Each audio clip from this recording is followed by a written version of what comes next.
खुशियाँ।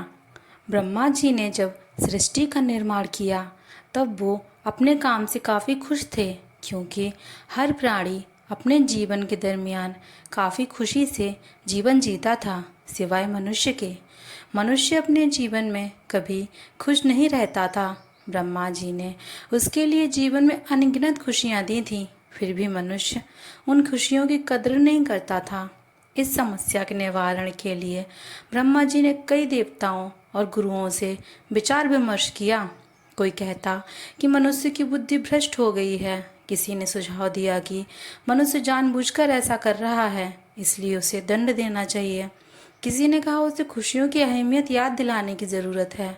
यह आखिरी वाला सुझाव ब्रह्मा जी को काफ़ी पसंद आया, लेकिन अब सवाल यह था कि मनुष्य को खुशियों की अहमियत एहसास कैसे कराया जाए। फिर से सभी से सुझाव मांगे गए।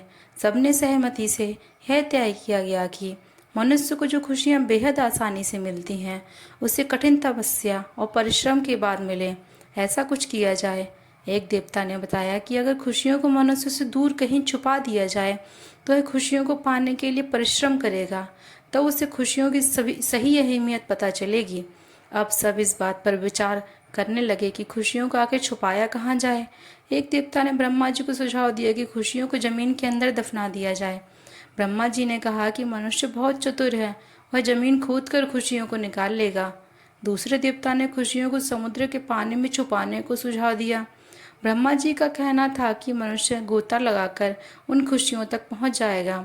आखिर ब्रह्मा जी के दिमाग में ही एक विचार आया। उन्होंने खुशियों को मनुष्य के ही अंदर छुपाने को तय किया। ब्रह्मा जी जानते थे कि मनुष्य चाहे जितना बुद्धिमान क्यों ना हो, वो खुशियों को सारी दुनिया में खोजेगा, लेकिन अपने अंदर कभी नहीं झांक कर देखेगा।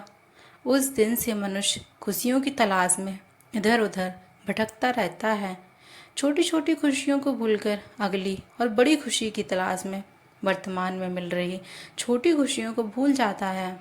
सबसे ज़्यादा महत्वपूर्ण वह बाहरी वस्तु में खुशियाँ तलाशता है, जबकि सच्ची खुशी उसको उसी के भीतर मिलेगी।